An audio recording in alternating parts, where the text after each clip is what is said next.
So for SEC Media Days, Alabama had Milroe, Malachi Moore, and Tyler Booker. And they kind of instinctively chose those three guys as those three guys are the vocal leaders on the team, are the big guys who stepped up, and also were kind of the three main guys when they're thought to be an exodus of players potentially leaving when Saban retires and DeBoer comes in. Those were kind of the three guys that anchored the locker room. And there was a comment mentioned about all three guys were in position groups that lost somebody early on, right? Tyler Booker loses Caden Proctor. Malachi Moore loses Caleb Downs. And then Jalen Milroe loses Julian Sayin. And so there was some conversation around, what was it like? What were the, conversations being had? And at the end of the day, Tyler Booker kind of said it best. It was, we know we have the talent to win. We know that what the standard has been and will continue to be at Alabama. We've set that. Why would we go somewhere else? We want to win a national title here. And we think we have the capability of doing it. And they look at themselves as being a few points and a few yards away from a national title because they were a few yards away and a few points away from beating Michigan, who went on to win the national title. So that's kind of how that team looks at it. They look at it as we were this close, we should have got there, right? And it's something that they also talked about that DeBoer can bring in, right? And it's something that I think DeBoer talked about in his opening press conference, was that it's a shared experience, right? It obviously happened in two different games. One happened in a semifinal, one happened in the national championship game. But both DeBoer and Alabama feel like they were just minutes away from winning the national title. They feel like, hey, we were this close. We were a few plays away. We were a few decisions away from being able to win the national title. And so they can kind of come together in that and see, hey, this is what we need to do. This is what maybe we didn't do. This is what we did differently. So here's what we're going to do to potentially try to get the most out of the team to try to win the national title.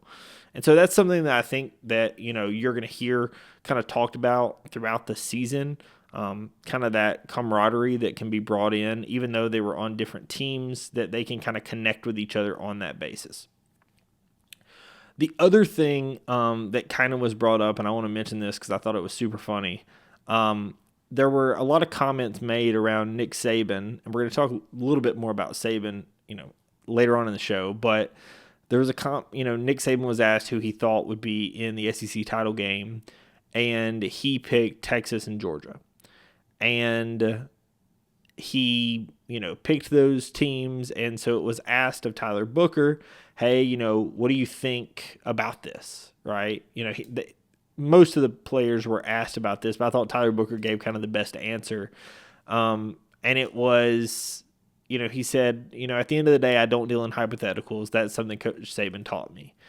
And then there was something he mentioned on the Next Round podcast Next Round video a little later, was that, Coach Saban used to say, don't let the thoughts of the people in their mother's basement influence your ideals or what you're going to do.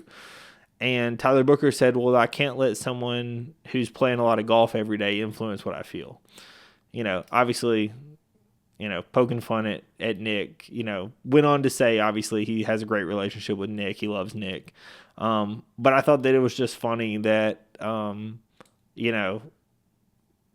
immediately, obviously, you knew this was going to happen, but the media is trying to see, Saban is giving early rat poison to the team. Dunaway has a different opinion of that. Jim Dunaway of the Next Round mentioned that he feels like Nick Saban is almost doing DeBoer a favor, even if he thinks DeBoer is the national title favorite, whether he does or not. By not choosing him to be in the SEC title and not choosing him, to win it all, he's just not putting that pressure on DeBoer, right? It's a situation where no matter what he feels about the overall actual makeup of Alabama, by not, putting the immediate expectations of the greatest of all time on this team, right? By Nick Saban not giving it his, this is the team that should win it all stamp of approval, it immediately kind of allows DeBoer and the team to find their own footing, to, control what they can control, and come into this, whether it's underdogs or not, come into this season without the expectations of what's going to go down as the greatest coach of all time. So I thought that was really, really good. I thought Tyler Booker overall, that's kind of one of the big takeaways I have of today is Tyler Booker's incredible with the media. I know we've heard a lot from him over the course of the, years he's been at Bama, but I thought that he handled himself and very eloquent when he was speaking, and I thought that he did a really, really good job on the mic. Also, I think Jalen Milroe, obviously did a really, really good job. All of the guys, when asked, about impressed coming into the season and, who's impressed early, Ryan Williams is a name that's been mentioned. It's been mentioned by Shepard, our wide receivers coach. It's now been mentioned by Booker, and there was a question asked of DeBoer, and there were comments by Milroe, and it really sounds like Ryan Williams is making an impact. And, Booker makes a comment, and I think Malachi made a comment as well, kind of makes sense why he skipped out in his senior year to come to Alabama. The guy has that much potential and that much ability. So obviously trying to learn the offense as quickly as possible, but, sounds like Ryan Williams is really making an impact early on and is setting an example for what some other guys kind of thought he could be and, potentially will be coming into this season. Another thing that I thought that was really big was back to our video a couple of weeks ago when I talked about some differences in Saban and DeBoer. And, there were afternoon practices versus morning practices got mentioned. And I know in the comments there was a little bit of a discussion on whether we thought afternoon or morning was a good idea. And it sounds like, obviously DeBoer is pretty hard set in the morning practice idea. And that's something that they're going to be going to this season. And it was something that Tyler Booker, they asked Tyler Booker about it. Hey, there's differences in these coaches. This is something that's been mentioned. What do you think?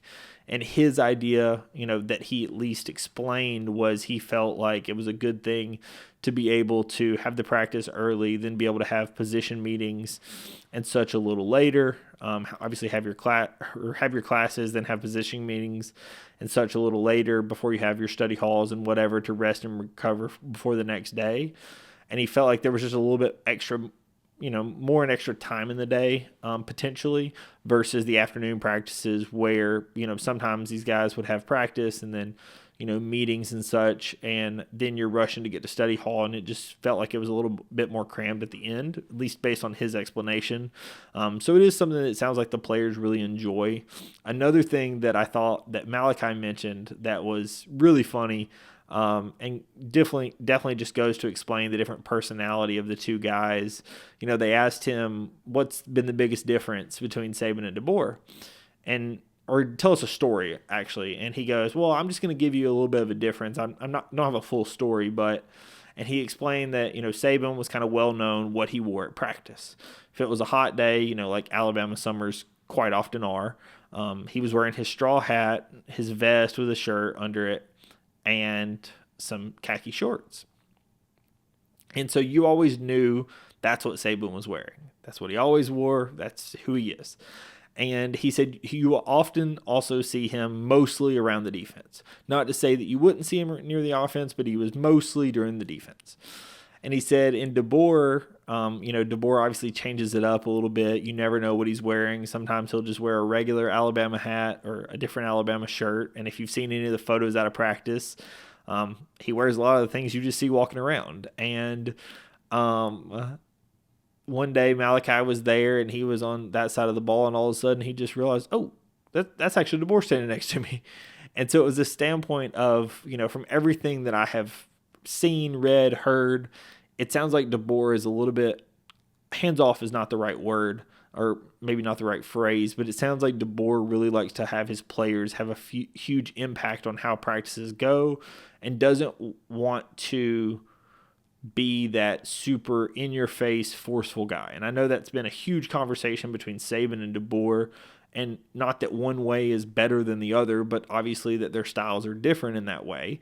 We talked a little bit in the prior episode about it being a little bit more relaxed, and I think that goes to that level. I think that based on what we're hearing, it sounds like the players are obviously having a much larger impact on what practices happen and how they're happening, and how things are getting done. And I think that the players are really receiving that in a very positive way. So obviously we'll see how it ends up on the field. DeBoer has success, and obviously this is how he's done over a number of years. So we have no reason to believe that it wouldn't be successful, but that ceases to be seen. We'll see what happens when that actually comes out. Another thing that was mentioned, and I didn't think this was really up for discussion, but I just want to clarify. DeBoer was asked who would be calling the plays, and he immediately said Nick Sheridan. I thought that was pretty cut and dry, but just want to throw it out there that Nick Sheridan will be calling the plays. There's a combination with Jamarcus Shepard being the co-offensive coordinator, where obviously some scheme and discussions are going to be done with DeBoer and Shepard, going into the game plan and such, because DeBoer is going to have definitely his hand in the offense. However, game day, play calling is going to be Nick Sheridan. Like I said, I thought that one was a little bit kind of antiquated of a question, because I thought for sure that was a known thing, but maybe it was not. So Sheridan will be calling the plays for DeBoer. Another thing that I thought he mentioned, and it was something that I think coming into this, I've never been to South Dakota or North Dakota. And so this was more of an opinion that I had, but I didn't really have any basis in fact. But some of the conversations that DeBoer had about his upbringing and just life in South Dakota, it really felt, almost like a Southern way of living. Obviously in a different part of the country, different weather, but it sounded, very, a little bit slower, a little bit, more, like I said, more like the Southern way of living. And there was a comment that DeBoer made saying that Alabama has been the place that reminds him the most of being back in South Dakota. And I think that doesn't surprise me. I think that also goes to the fact that, back to the recruiting points, we talked a lot about recruiting, and it's at the end of the day, somebody that is relationable, and can have a relationship with people and is a people person and has an infectious personality and people want to be around, is going to be that no matter where they're at. But I will say that Alabama feels like a place that, similar to Nate Oates, right? And I know the comparisons have been made between DeBoer and Nate Oates, both hires by Greg Byrne, neither one officially, the flashiest of hires. Obviously, DeBoer just came off a national championship appearance, and Nate Oates had come off of a Sweet 16 a couple of years prior with Buffalo, but neither one were the splash hire that I think some people either craved, wanted, or expected. And obviously we've seen the success that Nate Oates has had coming from a place that was not in the South, right? But it seems like Oates really loves it here. His family loves it here, and you're hearing a lot of the same things from DeBoer, right? Just because, maybe he didn't grow up in the South does not mean the South is not a place that fits his personality. And I think both of those guys are perfect examples of, just because they may not be from the South doesn't mean that their morals, ideals, how they like to live, what they're interested in are not, conducive with what happens in the South. And I think that, like I said, I think Nate Oates has done a good job, obviously. And I think DeBoer is kind of coming into the South and having a good time of it, so to speak. So I think that's one of the other things. Obviously, DeBoer, thinks that there's tons of work ahead. The big thing he said that was the difference in living in the South is that he sweats more, a lot. He said it's super hot, which, again, if you've ever lived here, I can absolutely attest to. I think that that's definitely probably the biggest thing to know, is that it's insanely hot here and the weather changes by the second. Today there have been 90 plus degree temperatures. It has rained 4 or 5 times, and then it'll be cold, a little, I wouldn't call it cold, but a little cooler because of the rain, and then the humidity jacks up after the rain, and just a variety of temperatures. It's very common to see cold and super insanely hot temperatures in the same week. The story I often tell is back in 2013. I was in high school, and we had a week where on Monday it snowed and on Friday it was 88 degrees.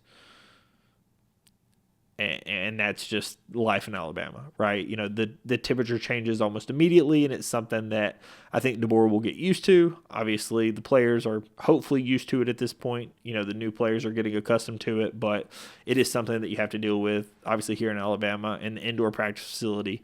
I'm sure it helps with that. The outdoor practice facility they can use whenever it's not raining, but, just kind of life in the South. And it sounds like DeBoer is really coming into his own. So that's really the big parts of SEC Media Days. Like I said, I do think that there was a lot to discuss.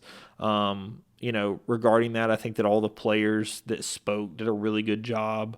There were discussions with Milroe about his camps that he's led, discussions with Booker around, giving up so many sacks and how the offensive line has, kind of been gelling and getting together. And it sounded like a lot of the linemen have been losing weight, trying to play a little lighter, obviously trying to build off the success that they had in the rushing game last season, but, obviously cut down on the sacks because that's something that they were not proud of that happened last season. But it really seems like, all the questions got answered in the way that you would expect, and there were no crazy bombshells that came out, but I thought that all in all, it was a really, really good SEC Media Day.